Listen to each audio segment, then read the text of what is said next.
Hello everyone, welcome back my YouTube channel. My name is कुलफ्जा और आप सभी देख रहे हैं मेरा official channel DU education club. I hope आप सभी ठीक होंगे और आप सभी अपनी अपनी स्टडी बहुत अच्छे से कर रहे होंगे।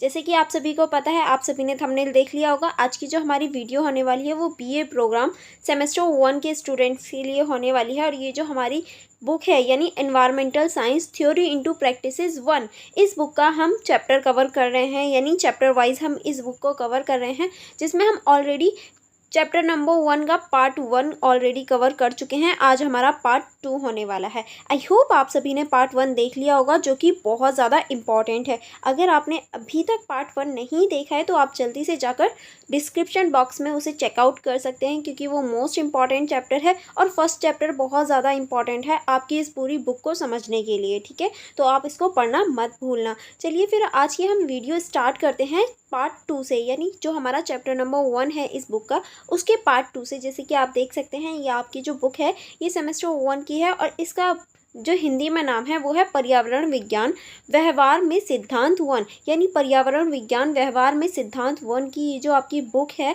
इसका हम चैप्टर नंबर 1 कर रहे थे, जिसका हम ऑलरेडी पार्ट 1 कर चुके हैं। आज का हमारा पार्ट 2 है। चलिए फिर स्टार्ट करते हैं बिना देरी करे इस वीडियो को। सबसे पहले मैं आपको बता देती हूँ, आपका जो चैप्टर है इसका नाम है पर्यावरण अध्ययन का परिचय, ताकि बच्चे कंफ्यूज ना हो जाएं कि ये जो चैप्टर है यानी ये जो पार्ट है वो सेकंड पार्ट है या नहीं। तो इसलिए आपको चैप्टर का नाम भी मैं दिखा रही हूँ, ताकि आपकी जो कन्फ्यूजन है वो दूर हो जाए। ये देखिए, आप देख सकते हैं हमारा जो पर्यावरण अध्ययन का परिचय है ये वही चैप्टर है जिसकी हम ऑलरेडी 1 वीडियो कवर कर चुके हैं। आज की सेकंड वीडियो होने वाली है। देखिए, ये चैप्टर बहुत ज़्यादा इंपॉर्टेंट है और मैं आपको बुक से ही सारी चीज़ें पढ़ा रही हूँ, तो इसीलिए आप मेरे चैनल को जल्दी से सब्सक्राइब कर लीजिए एंड वीडियो को लाइक भी कर दीजिए। कहीं ऐसा ना हो आप दोबारा यानी सेकेंड चैप्टर देख ही ना पाएँ, मेरा चैनल इधर उधर हो जाए या आप खो जाएँ, तो आप जल्दी से मेरे चैनल को सब्सक्राइब कर लीजिए ताकि आप मेरे साथ में जुड़ सके। ओके, जहां हमने लास्ट वीडियो छोड़ी थी हम वहीं से आगे कंटिन्यू करेंगे इसमें। ओके, चलिए फिर स्टार्टिंग करते हैं। जो हमारा नेक्स्ट टॉपिक स्टार्ट होने वाला था वो था पर्यावरण विज्ञान पर्यावरण अध्ययन के बीच अंतर, यानी हम देखेंगे पर्यावरण विज्ञान क्या होता है और पर्यावरण अध्ययन क्या होता है। पहले हम देखेंगे पर्यावरण अध्ययन के पर्यावरण अध्ययन क्या होता है। पर्यावरण अध्ययन एक बहुविषयक विषय है जो पर्यावरण के विभिन्न आयामों वैज्ञानिक, सामाजिक, सांस्कृतिक, आर्थिक, राजनीतिक आदि का अध्ययन करता है। यानी पर्यावरण जो अध्ययन है वो बहुविषयक विषय है, यानी जिसमें बहुत सारे विषय आते हैं, एक विषय ना होकर बहुत सारे सब्जेक्ट होते हैं। जैसे कि हमारा विज्ञान हो गया, सामाजिक हो गया, सांस्कृतिक हो गया, आर्थिक हो गया, राजनीतिक हो गया, ये सभी पर्यावरण के अंतर्गत आ जाते हैं। इसीलिए हम इसे पर्यावरण अध्ययन भी कहा जा सकता है। इसके मुद्दों और चुनौतियों और ठोस समाधानों का समग्र रूप से अध्ययन करते हैं। यह सूक्ष्म और स्थूल स्तर पर मानवीय पर्यावरण समर्पक और इसके परिणामों का अध्ययन करते हैं। यानी हम कह सकते हैं इसमें एक विषय ना होकर बहुत सारे विषय होते हैं और ये मानवीय पर्यावरण के बारे में भी अध्ययन करता है, इसीलिए हम पर्यावरण अध्ययन कहा जाता है इसको। ठीक है, अब हम देखेंगे पर्यावरण विज्ञान के पर्यावरण विज्ञान क्या होता है। पर्यावरण के वैज्ञानिक पहलुओं, इसकी जटिल समस्याओं और ठोस समाधानों से सख्ती से निपटना है। देखिए, जो पर्यावरण विज्ञान है उसका मतलब है कि जो इसकी जटिलताएं हैं, जो इसकी ठोस समाधान है, उनके बारे में जटिलता से सर्च करना, उनके बारे में जटिलता से देखना ही पर्यावरण विज्ञान कहलाता है। जबकि पर्यावरण अध्ययन वैज्ञानिक पहलुओं के अलावा पर्यावरणीय मुद्दों की सामाजिक, आर्थिक, सांस्कृतिक, पारंपरिक, वैधायिक और ऐतिहासिक आयामों से संबंधित है।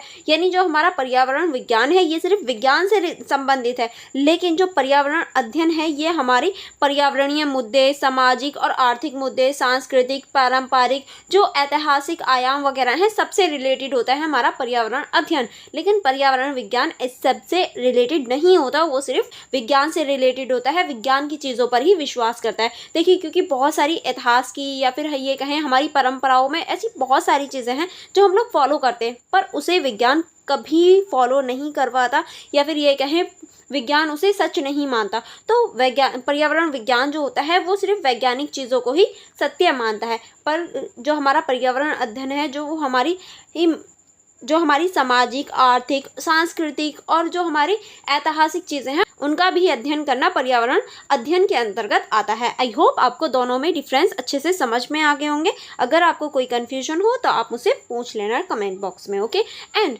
आप मेरा टेलीग्राम ग्रुप भी ज्वाइन कर सकते हैं, जो कि सेम मेरे यूट्यूब चैनल के नाम से यानी DU एजुकेशन क्लब से है, ताकि आप अच्छे से अपनी स्टडी और कोई भी क्वेरी हो तो आप मुझसे पूछ सकते हैं। एंड इसका लिंक मैं आपको डिस्क्रिप्शन बॉक्स में भी दे दूंगी, तो आप वहां से भी ज्वाइन कर सकते हैं। नेक्स्ट जो हमारा टॉपिक है वो है पर्यावरण अध्ययन की बहु अनुशासनात्मक प्रवृत्ति। यानी अब हम पर्यावरण अध्ययन की जो बहु अनुशासनात्मक प्रकृति है उसके बारे में हम चर्चा करेंगे। पहला आप इसमें लिख सकते हैं, बहु विषय का अर्थ है विभिन्न विषयों या विषयों की परस्पर क्रिया।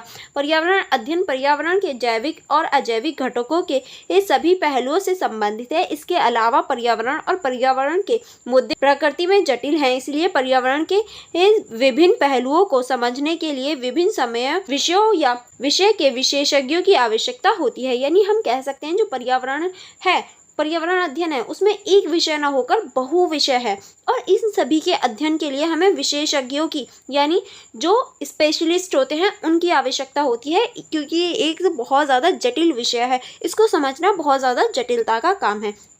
और मैंने आपसे लास्ट वीडियो में एक क्वेश्चन पूछा था कि जैविक और अजैविक कौन कौन से घटक होते हैं, वो आपको मुझे बताना है। जिन स्टूडेंट ने बताया है वेल डन, बहुत अच्छा जवाब भी दिया था आप लोगों ने, तो उसके लिए वेल डन। चलिए आगे बढ़ते हैं। आगे अब हम देखेंगे यानी वो स्टूडेंट जो हैं वो पढ़ने वाले हैं, ओके, क्योंकि जो पढ़ने वाले स्टूडेंट होते हैं वही आगे बढ़ पाते हैं और वही क्वेश्चंस के आंसर दे पाते हैं। और आपको भी एक क्वेश्चन का आंसर ज़रूर देना होगा, वो आपको पता चल जाएगा कि क्वेश्चन क्या होगा जब आप लास्ट तक मेरी वीडियो देखेंगे। चलिए फिर आगे बढ़ेंगे। आगे हम देखेंगे पर्यावरण अध्ययन की बहु विषय प्रकृति को एक छोटे से मामले के अध्ययन से समझा जा सकता है। यानी पर्यावरण अध्ययन की जो बहु विषय प्रकृति है उसको एक छोटे से मामले से समझा जा सकता है। मान लीजिए कि किसी दिए गए क्षेत्र के भीतर एक विकासात्मक गतिविधि बांध, खनन, राजमार्ग आदि प्रस्थापित है। यानी देखिए कोई ऐसी सिचुएशन सोच लीजिए कि कोई बांध या खनन या फिर राजमार्ग ऐसी चीज़ें बनाई जा रही हैं कहीं किसी क्षेत्र में। ऐसी परियोजनाओं को शुरू करने से पहले क्षेत्र के भीतर रहने वाले पर्यावरण और आबादी के अभावित क्षरण का आकलन करने और कम करने के लिए पर्यावरणीय प्रभाव आकलन आयोजित किया जाता है। यानी देखिए अगर हम कहीं पर भी कोई भी खनन कार्य या फिर राजमार्ग यानी कोई भी पटरी वगैरह या फिर कोई भी सड़क वगैरह बनाते हैं तो उस जगह के लिए पर्टिकुलर जो जगह है वहाँ पे जो जानवर वगैरह रहते हैं और जो आबादी है उसके प्रतिस्थापित उसको कहीं और भेजने के लिए हमें प्रबंधन करने पड़ते हैं, तो वो भी विषय हमारा पर्यावरण अध्ययन के अंतर्गत आता है। ठीक है, चलिए फिर हम लोग आगे बढ़ते हैं। नेक्स्ट जो है हमारा वो है जीवन विज्ञान और वनस्पति विज्ञान। यानी देखिए जो हमारा जीवन विज्ञान और वनस्पति विज्ञान है वो भी हमारा पर्यावरण अध्ययन के अंतर्गत आता है। कैसे, चलिए देखते हैं। दिए गए क्षेत्र की जैविक विविधता, समृद्धि और स्थानिकता और मानव जनित गतिविधियों द्वारा क्षेत्र की जैविक विविधता में संभावित प्रतिवर्ती या अपरिवर्तनीय परिवर्तनों का आकलन करने के लिए जीवन विज्ञान के एक विशेषज्ञ विशिष्ट क्षेत्र में प्रकृति द्वारा प्रदान की जा रही परिस्थितिकी तंत्र की वस्तुओं और सेवाओं का भी आकलन करते हैं। यानी देखिए जो हमारे पर्यावरण से मौजूद जो चीज़ें होती हैं जो हमें प्रोवाइड कराई जाती हैं वनस्पति जीव विज्ञान में, वो सारी चीज़ें पढ़ी जाती हैं, उन सारी चीज़ों के बारे में जानकारी दी जाती है, और ये सभी चीज़ें जो हमारी हैं वो हमारी जीव विज्ञान के अंतर्गत आती है। ठीक है, नेक्स्ट है हमारा पृथ्वी विज्ञान। पृथ्वी विज्ञान भी हमारा जीव विज्ञान के अंतर्गत आता है। कैसे, चलिए देखते हैं। भूमि ज्ञान, भूगोल, भू रसायन आदि पृथ्वी विज्ञान क्षेत्र में भौगोलिक इलाके, मिट्टी, चट्टान प्रोफाइल, विवर्तनिक और भूकंपनीय गतिविधि आदि के विवरण का अध्ययन किया जाता है। यानी हमारा जो पृथ्वी विज्ञान है उसमें हम पृथ्वी के जो विज्ञान है और जो भौगोलिक इकाई है, मिट्टी है और जो भूकंप वगैरह होता है उसका अध्ययन करते हैं। ठीक है, नेक्स्ट है हमारा रासायनिक विज्ञान। अब हम रासायनिक विज्ञान की बात करते हैं तो यह पर्यावरण के विभिन्न अवयवों में होने वाली विभिन्न रासायनिक प्रक्रियाओं और प्रतिक्रियाओं को समझने में सहायक होगा। हवा, पानी और मिट्टी पर प्रदूषणों के प्रभाव और भाग्य को समझना भी महत्वपूर्ण है। यानी हम रासायनिक विज्ञान के अंतर्गत जो हमारी हवा होती है, मिट्टी होती है, प्रदूषण होता है और जो हमारे भाव होते हैं उनको समझा जाता है, और ये सभी भी हमारे इसके अंतर्गत आते हैं। ठीक है, चलिए फिर आगे बढ़ेंगे। नेक्स्ट हम इसमें लिखेंगे कि नेक्स्ट चीज़ हम किसको रखते हैं इसके अंतर्गत। नेक्स्ट जो है वो है हमारा निरय विज्ञान। इतिहास और पुरातात्विक किसी क्षेत्र या निर्माण स्थल पर स्मारकों, जनजातीय आबादी, परंपराओं या प्रथाओं के ऐतिहासिक या पुरातात्विक महत्व का अवलोकन करने के लिए, यानी जो हमारा नृविज्ञान है और ऐतिहासिक पुरातत्व है, ये किसी भी स्थल की जो स्मारक होते हैं, जनजातीय आबादी होती है, परंपराएं होती हैं, प्रथाएं होती हैं और जो ऐतिहासिक या पुरातात्विक जो हमारे महत्व होते हैं या कंकाल वगैरह होते हैं, उनके बारे में जानना कहलाता है। ठीक है, नेक्स्ट है हमारा सामाजिक विज्ञान। शास्त्रीय और अर्थशास्त्रीय जनसंख्या की सामाजिक आर्थिक कद का आकलन करने के लिए और चल रही विकासात्मक परियोजनाओं के साथ संभावित परिवर्तनीय, यानी ये जो है ये हमारी जनसंख्या की जो सामाजिक और आर्थिक जो चीज़ें चल रही होती हैं उनके बारे में अध्ययन करना होता है। ठीक है, नेक्स्ट है हमारा कानून और कानूनी पहलू। एक विकासात्मक परियोजना गतिविधि जैसे भूमि अधिग्रहण, पुनर्वासीय आदि के दौरान विभिन्न कानूनी पहलुओं को पूरा करने के लिए कानूनी पृष्ठभूमि से विशेषज्ञता की भी आवश्यकता होती है। ठीक है, नेक्स्ट है हमारा गणित, कंप्यूटर मॉडलिंग और सांख्यिकी। अध्ययन से प्राप्त आंकड़ों को सांख्यिकीय रूप से मान्य करने के लिए हमें विभिन्न सांख्यिकी उपकरणों और मॉडलों की आवश्यकता होती है। इसके अलावा हम मौसम संबंधित भविष्यवाणी जैसे दिन प्रतिदिन की गतिविधियों में कई गणितीय और कंप्यूटेशनल मॉडल का उपयोग करते हैं। यानी देखिए, गणित, कंप्यूटेशनल मॉडलिंग और सांख्यिकी के अंतर्गत हम बहुत सारी ऐसी चीज़ें होती हैं जिनका अध्ययन करते हैं, जैसे कि दिन प्रतिदिन की जो गतिविधियां होती हैं, भविष्यवाणी करना कि यहाँ का मौसम ऐसा है, या ऐसी चीज़ें जो होती हैं जो हमारी कंप्यूटेशनल मॉडल के ऊपर आधारित होती हैं, वो सभी इसके अंतर्गत आती हैं। ठीक है, आई होप आपको इतना समझ में आ गया होगा।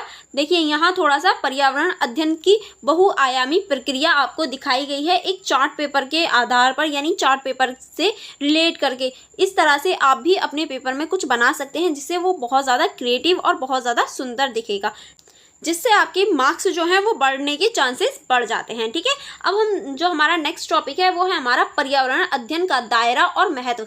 यानी अब हम पर्यावरण अध्ययन का दायरा और महत्व के बारे में चर्चा करेंगे कि पर्यावरण अध्ययन का क्या दायरा है और क्या महत्व है। हम क्यों पर्यावरण अध्ययन के बारे में चर्चा कर रहे हैं, या फिर ये आपको क्यों पढ़ाया जा रहा है, क्या ज़रूरत है इसकी। तो अब हम इसी के बारे में चर्चा करेंगे। इस विषय का एक विशाल दायरा है, यानी देखिए ये जो विषय है ये एक छोटा मोटा विषय नहीं है, इसका एक बहुत बड़ा दायरा है। और इस विषय के विशेषज्ञ समाज के विभिन्न क्षेत्रों में कई तरह से सेवा कर रहे हैं, और इसके जो विशेषज्ञ हैं वो समाज में एक बहुत ज़्यादा सेवा प्रदान करते हैं और बहुत अच्छी तरह से अपनी भूमिका निभा रहे हैं। जैसे कि हम ऊपर ही देख चुके हैं, इसका जो क्षेत्र है वो कितना बड़ा है, कितनी सारी चीज़ों को पर्यावरण अध्ययन के अंतर्गत रखा है। छात्र इस विषय को चुन सकते हैं और पर्यावरण अध्ययन या पर्यावरणीय विज्ञान में पेशेवर करियर बना सकते हैं, और छात्र भी इस विषय को चुन सकते हैं और अपना करियर भी पर्यावरण अध्ययन में बना सकते हैं। जैसे कि मैंने आपको अभी सारी कैटेगरी दिखाई थी, कितनी सारी कैटेगरी थी, जैसे कि मैं आपको एक बार और स्क्रॉल डाउन करके दिखा देती हूँ।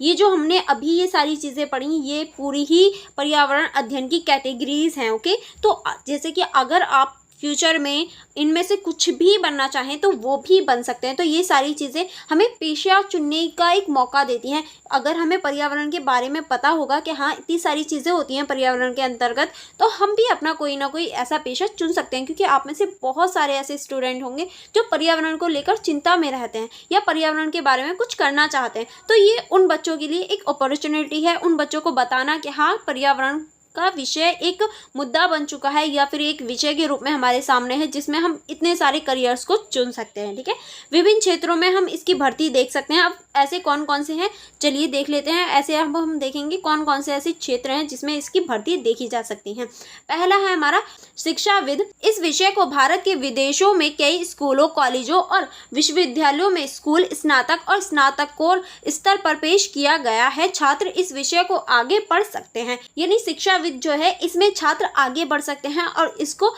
पढ़कर जो हमारा पर्यावरण है उसके बारे में आगे जो जानकारी है उसको इकट्ठा कर सकते हैं। अगली पीढ़ी को पर्यावरण के मुद्दों और उनके ठोस समाधानों से अवगत करा सकते हैं, और इस चीज़ को पढ़कर, इस चीज़ को समझकर जो हमारी आने वाली पीढ़ी है, यानी हमसे जो अगली पीढ़ी है, उसके लिए हम बता सकते हैं, उसके लिए ठोस कदम उठा सकते हैं या ठोस जो समाधान है वो बता सकते हैं कि पर्यावरण को बचाना या पर्यावरण के बारे में जानना बहुत ज़्यादा इम्पॉर्टेंट है। पर्यावरण के विशिष्ट क्षेत्रों में शिक्षा के प्रसार के लिए कई समर्पित संस्थाएं जैसे कि W2 Dehradun, FRI Dehradun, 2FM Bhopal आदि स्थापित किए गए हैं। और ये जो हैं ये सभी पर्यावरण के मुद्दों को लेकर बनाए गए हैं ताकि पर्यावरण के जो मुद्दे हैं उनको उजागर किया जा सके।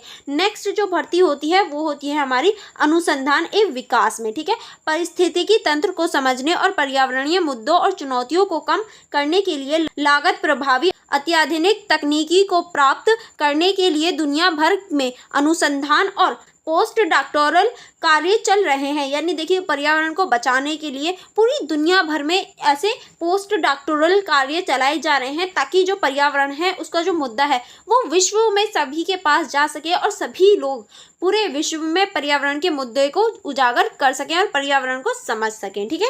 नेक्स्ट है हमारा उद्योग। उद्योग में किस तरह से, चलिए देख लेते हैं।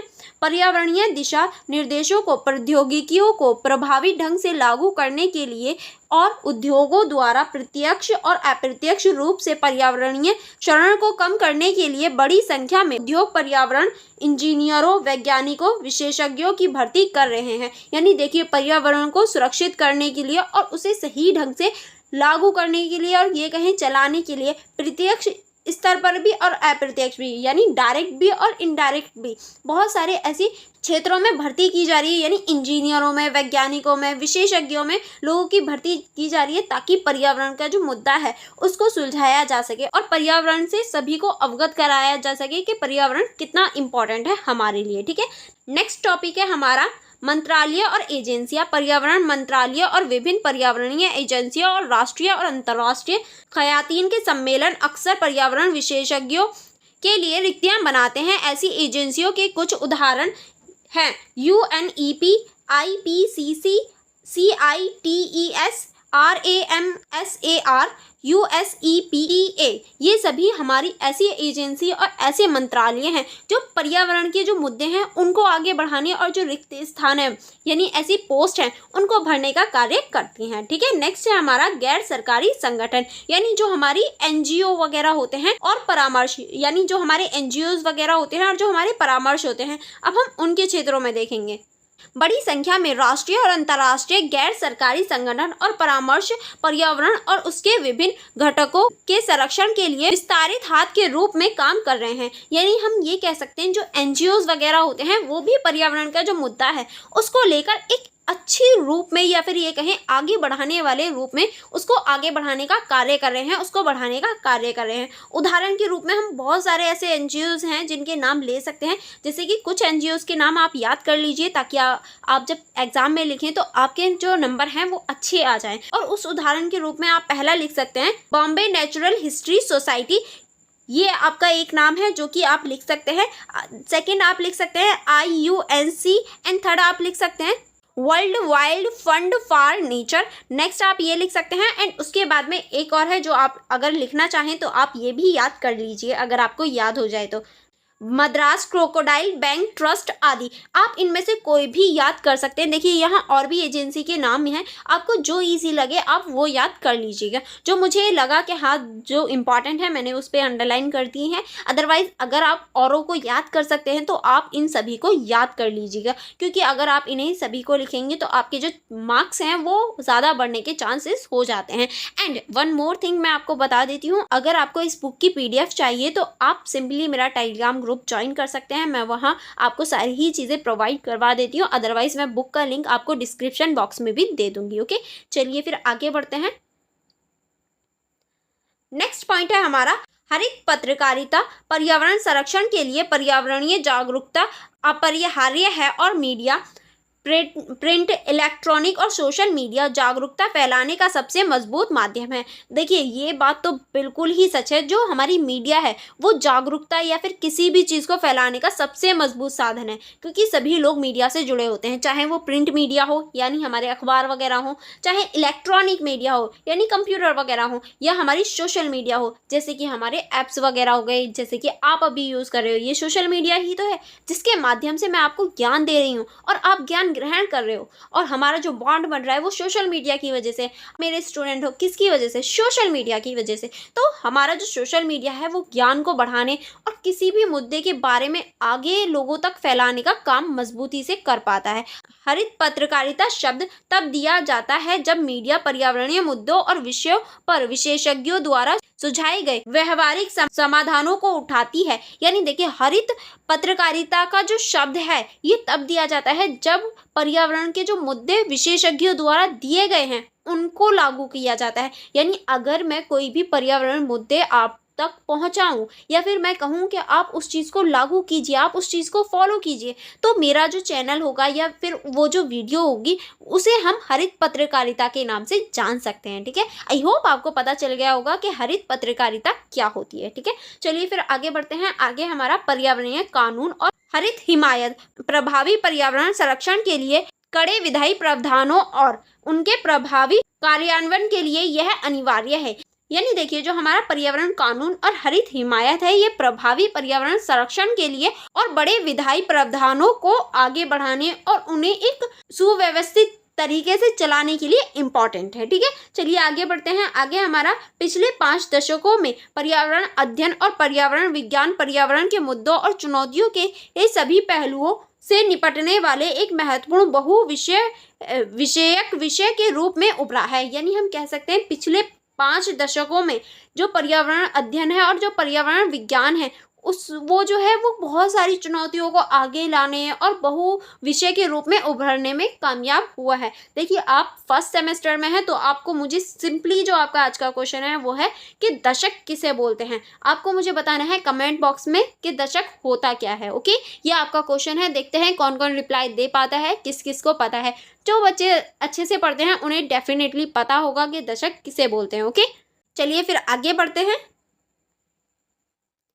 नेक्स्ट है हमारा मानव जातीय गतिविधियों ने पारंपरिक और उभरते प्रदूषण के कारण होने वाले प्रदूषण, जैविक विविधता की हानि, ग्लोबल वार्मिंग, जलवायु परिवर्तन, बढ़ती वैश्विक ऊर्जा मांगों, प्राकृतिक संसाधनों पर अत्यधिक दबाव आदि जैसे मुद्दों को पैदा किया है जो ग्रह पर जीवन के लिए गंभीर खतरे पैदा कर रहे हैं। यानी ऐसे बहुत सारे मुद्दे हैं जो हमारे जो ग्रह है उस पर जीवन को रहने और जीवित रहने के लिए बहुत ज़्यादा खतरा बढ़ा रहे हैं, जिसमें से हमारी ग्लोबल वार्मिंग और जो हमारी ओजोन परत है उसका ह्रास होना, ये सभी चीज़ें हम देख सकते हैं। देखिए, जो हमारी ओजोन परत है उसका ह्रास होता जा रहा है। किसकी वजह से? हमारी वजह से, क्योंकि हम लोग प्रदूषण करते हैं। हम लोग पढ़े लिखे होकर भी अनपढ़ों वाली कभी कभी हरकतें करते हुए देख जाते हैं। बहुत सारे ऐसे लोग हैं, आपने भी बहुत सारे ऐसे देखे होंगे, पढ़े लिखे हैं बट अनपढ़ों जैसी हरकतें करते हैं। कूड़ा कचरा फेंक देते हैं समुद्र में या फिर कहीं घूमने जा रहे हो वहाँ कूड़ा कर दिया, जो कि गलत चीज़ है,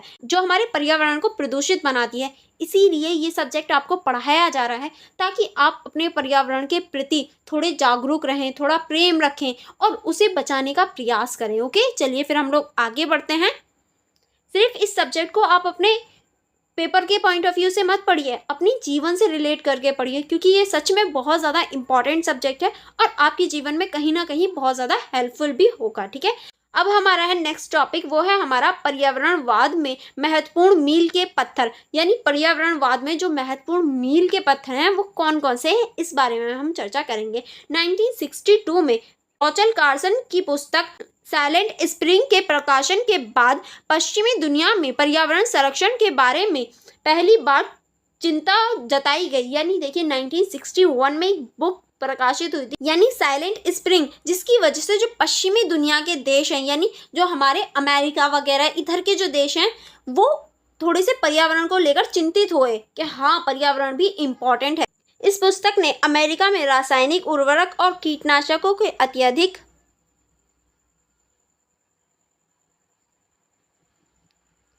उपयोग और इसके प्रभाव का मुद्दा उठाया था। पर्यावरण के विभिन्न जैविक और अजैविक घटकों पर 1970 में क्लब ऑफ रोम की पुस्तक लिमिट टू ग्रोथ ने वैश्विक ध्यान आकर्षित किया। यानी एक और बुक आई थी 1970 में, लिमिट टू ग्रोथ। इसने भी पूरे विश्व का ध्यान अपनी तरफ खींचने में महत्वपूर्ण भूमिका निभाई थी। विश्व आर्द्रभूमि दिवस हर साल 2 फरवरी को मनाया जाता है। 1972 में मानव पर्यावरण पर संयुक्त राष्ट्रीय सम्मेलन 5 जून 16 जून के बीच स्टॉकहोम में आयोजित किया गया था, जहां भारत ने भी पर्यावरण संरक्षण पर अपना विचार प्रस्तुत किया था। इसी सम्मेलन के बाद की याद में प्रतिवर्ष 5 जून को विश्व पर्यावरण दिवस मनाया जाता है। तो ये इम्पोर्टेंट है कि विश्व पर्यावरण दिवस कब मनाया जाता है, किसकी वजह से मनाया जाता है। आई होप आपको ये चीज़ समझ में आ गई होगी।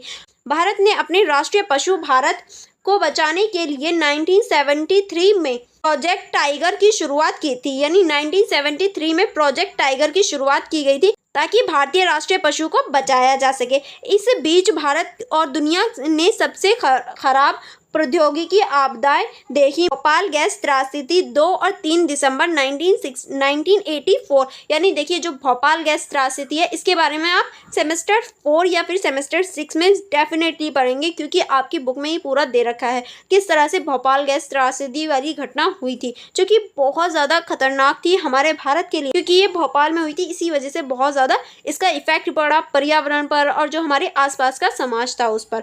और चेरनोबिल परमाणु आपदा 26 अप्रैल 1986 ने दुनिया को कई सबक सिखाए। ठीक है, आई होप आपको अभी तक ये सारी चीज़ें समझ में आ गई होंगी। अब हम नेक्स्ट चलते हैं। नेक्स्ट है हमारा 1989 में ग्लोबल वार्मिंग जलवायु परिवर्तन से निपटने के लिए रूपरेखा तैयार करने के लिए अस्तित्व में आया था। एजेंडा 21 को 1992 में रियो डी जिनेवा में पृथ्वी शिखर सम्मेलन में अपनाया गया है। एजेंडा 21 जो कि अभी तक चल रहा है उसको 1992 में अपनाया गया था रियो डी जिनेवा में, ताकि जो हमारी पृथ्वी शिखर सम्मेलन है या फिर ये कहें पर्यावरण के मुद्दे हैं उनको बनाया जा सके, उनको संभाला जा सके और पर्यावरण के प्रति हमारी जो सम्मानिता है, जो हमारा कर्तव्य है उसको लागू किया जा सके। ग्लोबल वार्मिंग के लिए जिम्मेदार ग्रीन हाउस गैसों के उत्सर्जन को रोकने के लिए 1997 में क्योटो प्रोटोकॉल पर हस्ताक्षर किए गए। यानी जो ग्रीन हाउस गैसेज होती हैं जो सबसे खतरनाक है हमारे पर्यावरण के लिए,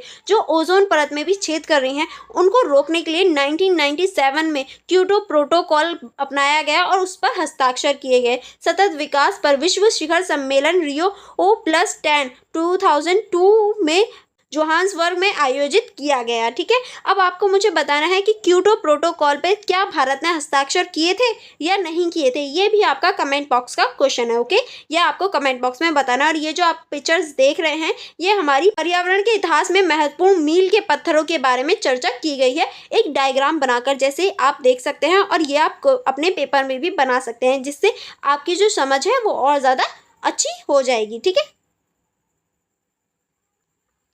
नेक्स्ट है भारत सरकार ने UNFCCC के प्रसिद्ध पेरिस सम्मेलन के दौरान अंतर्राष्ट्रीय सौर गठबंधन 30 नवंबर 2015 मुख्यालय गुरुग्राम भारत में बनाने की पहल की, ताकि सौर ऊर्जा के उपयोग को अधिकतम करने के लिए उपोष्ण कटिबंधीय दोनों को प्रेरित किया जा सके। यानी देखिए जो हमारा भारत है उसने भी जो सौर ऊर्जा है उसको बनाने के लिए और उसको आगे बढ़ाने के लिए प्रयास किया, जिसमें हम उष्ण कटिबंधीय और उपोष्ण कटिबंधीय देशों को प्रेरित किया गया ताकि वो आगे बढ़ सके। और ये बहुत ज़्यादा इंपॉर्टेंट हो जाते हैं हमारे पर्यावरण के लिए, दोनों ही उष्ण कटिबंधीय और उपोष्ण कटिबंधीय। आई होप आपको ये चीज़ें भी समझ में आ गई होंगी। और यहाँ आपके लिए थोड़े से क्वेश्चन जो आपने अभी तक पढ़ा है ये सारे ही उससे रिलेटेड है। और अगर आप चाहें तो इन क्वेश्चन का भी जवाब दे सकते हैं, बट कोई नेसेसरी नहीं है। जो मैंने क्वेश्चन पूछे हैं उनका जवाब ज़रूर दीजिएगा। चलिए देखते हैं कौन कौन आंसर दे पाता है। और आज की वीडियो हम यहीं तक रखते हैं। नेक्स्ट पार्ट में हम पूरा ही चैप्टर कवर कर लेंगे, तो अब हम थर्ड पार्ट में मिलेंगे। ओके, आई होप आपने अभी तक मेरी वीडियो को लाइक कर दिया होगा और मेरे चैनल को भी सब्सक्राइब कर लिया होगा। तो अगर कर लिया है तो अपने फ्रेंड्स के साथ भी शेयर कर दीजिएगा, ताकि वो भी अपनी स्टडी अच्छे से कर पाएँ और आपकी तरह अच्छे नंबर ला पाएँ। चलिए फिर मिलते हैं नेक्स्ट वीडियो में। Thank you for watching everyone.